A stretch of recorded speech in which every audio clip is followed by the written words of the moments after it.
वरहमतुल्लाहि वबरकातुहू। इस्तकबाल है आप सबका मेरे यूट्यूब चैनल अलकीमिया में। अभी मैं आज जो हमारा आज का टॉपिक है वो टॉपिक जो है महलूल की किस्मों के ऊपर है, क्योंकि महलूल की मैंने इससे पहले बताया कि 6 किस्म मौजूद होती है, जिनमें से 4 किस्में पिछली 2 वीडियो के अंदर मैं बयान कर चुका हूँ, और इस वीडियो के अंदर जो है वो हम 2 किस्मों के बारे में पढ़ेंगे। ठीक है, तो सबसे पहले हम जो आज पढ़ेंगे वो इर्तिकाज़ की बुनियाद पर, और दूसरा हम पढ़ेंगे हल पजीरी की बुनियाद पर। तो इर्तिकाज़ की बुनियाद पर महलूल की जो है वो 2 किस्में हैं। सबसे पहले हमको ये जान लेना चाहिए कि इर्तिकाज़ क्या होता है। ठीक है, इर्तिकाज़ की बुनियाद पर तो इर्तिकाज़ क्या होता है। इर्तिकाज़ ये होता है कि महलूल की किसी खास मिकदार में मुनहिल की हलशुदा मिकदार उस महलूल का इर्तिकाज़ कहलाती है। महलूल की किसी खास मिकदार में, दोबारा सुन लीजिए, महलूल की किसी खास मिकदार में मुनहिल की हलशुदा मिकदार उस महलूल का इर्तिकाज़ कहलाती है। ठीक है, तो इर्तिकाज़ की बुनियाद पर महलूल की 2 किस्में हैं। इसमें नंबर 1 है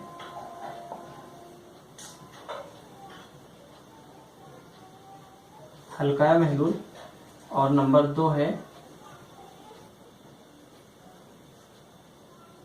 मुर्तकिज़ महलूल। ठीक है, हल्का महलूल इसे कहते हैं इंग्लिश के अंदर डाइल्यूट सॉल्यूशन, और इसे कहते हैं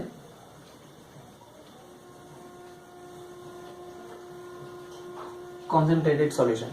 ठीक है, तो हल्का महलूल किसे कहते हैं, जैसे मैंने बताया, इर्तिकाज़ जो होता है महलूल की किसी खास मिकदार में हलशुदा मुनहिल की मिकदार उस महलूल का इर्तिकाज़ कहलाती है। तो हलशुदा मुनहिल की मिकदार उस खास दिए गए महलूल की मिकदार में एक तो ज्यादा हो सकती है, कम भी हो सकती है।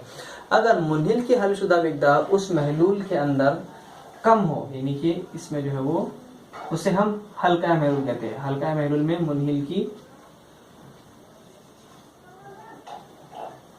हलशुदा मिकदार जो होती है वो कम होती है, जबकि मुर्तकिज़ महलूल के अंदर मुनहिल की हलशुदा मिकदार ज्यादा होती है। ठीक है, तो इसे हल्का महलूल और इसे मुर्तकिज़ महलूल कहते हैं। बस इतना ही इसके लिए काफ़ी है, और ये बस 2 ही किस्में इसके अंदर इर्तिकाज़ की बुनियाद पर मौजूद है।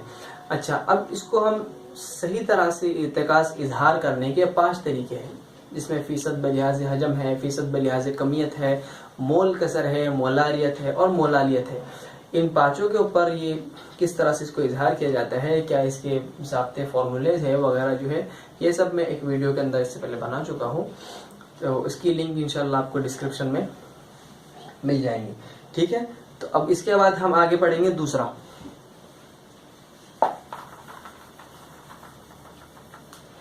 जो हमारी आखिरी किस्म है वो हल पजीरी की बुनियाद पर।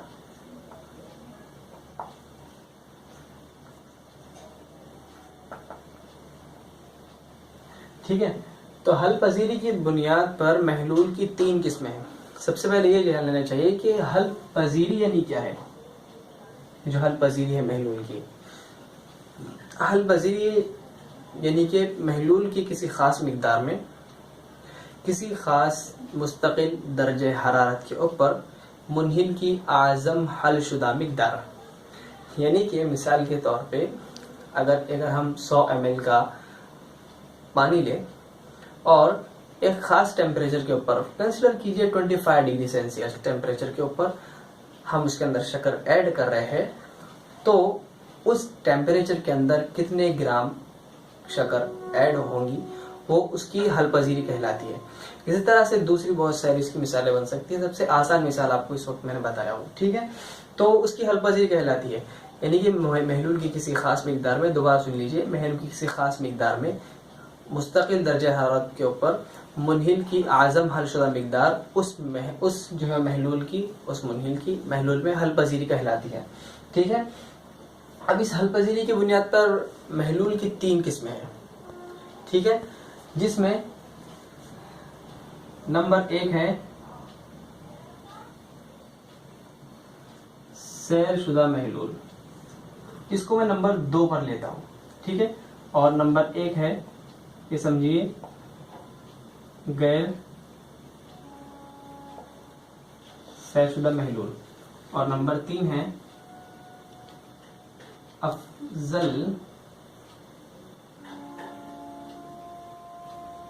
सैरशुदा महलूल, इसे कहते हैं इंग्लिश में सैचुरेटेड सॉल्यूशन, इसे कहते हैं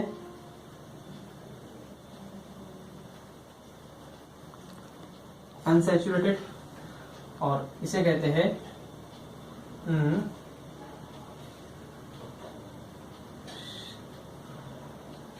शायद मैक्सिमम, स्टॉप करा सीधा, इसे कहते हैं सुपर सैचुरेटेड सॉल्यूशन। ठीक है, तो सैरशुदा महलूल किसे कहते हैं? सबसे पहले ये जानना चाहिए कि सैरशुदा यानी क्या।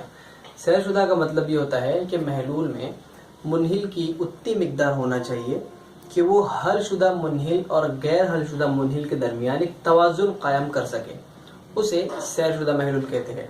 ठीक है, महलूल में मुनहिल की हलशुदा और गैर हलशुदा मिकदार के दरमियान जब तवाजुन कायम होता है तो उसे उस महलूल को हलशुदा महलूल कहते हैं, सैरशुदा महलूल कहते हैं।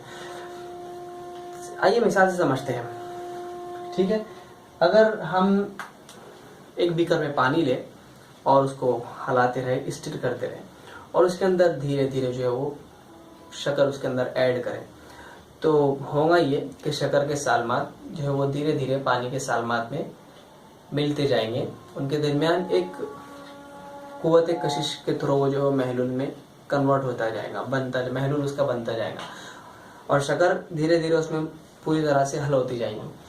अब होगा ये कि हम शक्कर उसमें डालते रहेंगे तो एक उसके अंदर मरहला, एक पॉइंट इस तरह का आएगा कि शक्कर की सालमात जो उसके अंदर ज्यादा हो जाएंगे, जिसकी वजह से एक तरफ तो वो हल होंगे और दूसरे तरफ से वो जो है वो कलमी शक्ल के अंदर हमको दूसरी तरफ उसी महलूल में हमको मिलेंगे। तो उस स्टेट को, उस मरहले को हम जो है वो सैरशुदा महलूल कहते हैं, उस महलूल को हम सैरशुदा महलूल कहते हैं। ठीक है, अब गैर सैरशुदा महलूल किसे कहते हैं? यानी कि अगर हलशुदा मुनहिल और गैर हलशुदा मुनहिल के दरमियान अगर तवाजुन कायम नहीं हो रहा है, उतनी मिकदार नहीं है, तो उसे हम गैर सैरशुदा महलूल कहेंगे। यानी कि सैरशुदा महलूल से पहले एक पॉइंट हमको वहां पर हासिल होता है, इसे गैर सैरशुदा महलूल कहते हैं। ठीक है, और एक होता है अफजल सैरशुदा महलूल, यानी कि अब इसी महलूल को अगर हम जो है वो बर्नर पर रख दे और उसे थोड़ा सा हीट करें, तो हीट की वजह से होता यह है कि उसकी हलपजीरी जो है ज्यादा हो जाती है। ठीक है, हलपजीरी ज्यादा होने की वजह से हम उसके अंदर मिसाल के तौर पे अगर 100 ml वाटर में अगर हम 20 मिलीग्राम या 20 ग्राम जो है वो शक्कर ऐड कर पा रहे थे, एक मिसाल बता रहा हूँ, प्रॉपर नहीं हो सकता है, एक मिसाल के लिए आप बस समझिए कि अगर 100 ml वाटर है, उसके अंदर 20 ग्राम शुगर।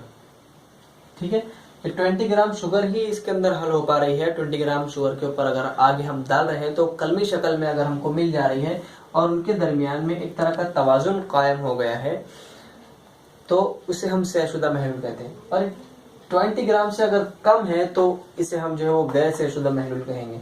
अगर इसको हम हीट करें, बर्नर पर रख के हीट करें, तो होगा ये कि इसके अंदर ये 20 ग्राम से उसकी जो है वो हलपजीरी ज्यादा हो जाएंगी, और फर्ज कीजिए कि इसी 100 ml के अंदर वो हो सकता है कि 25 ग्राम शुगर सॉल्व कर सके। तो इस तरह के महलूल को हम जो है अफजल सैरशुदा महलूल कहते हैं। ठीक है, सुपर सैचुरेटेड सॉल्यूशन कहते हैं। ठीक है, तो ये दो किस्मों को मिलाकर हमने जो है वो इस तरह की 6 किस्में पूरी महलूल की मुकम्मल की। इससे पहले मैं 2 वीडियो अपलोड कर चुका हूँ, उसकी लिंक इंशाल्लाह आपको डिस्क्रिप्शन में मिल जाएंगी। तो अगर आप पूरी जो है वो 6 इसकी किस्में अगर देखना चाहते हो, 3 वीडियो के अंदर मैंने उसको अलग अलग बनाया हूँ, इंशाल्लाह आपको सब इसके जरिए से समझ में आ जाएगा।